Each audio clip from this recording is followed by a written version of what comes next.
Assalamualaikum. Suara mimbar minggu ini bertajuk Dirgahayu Tuanku, Raja dikasihi, Negara diberkati.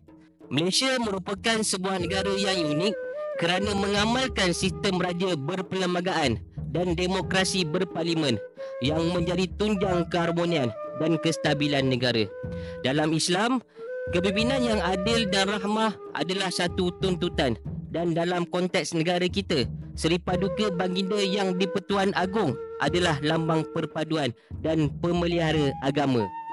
Ketaatan kepada raja bukan sekadar budaya, ia adalah tuntutan agama seperti yang disebut dalam surah An-Nisa ayat 59.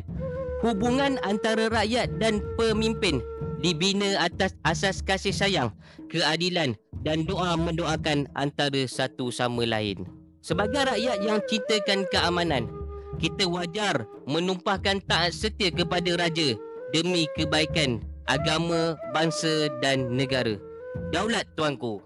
Masjid Kota Damansara, teguhkan ukhuwah, sebarkan dakwah.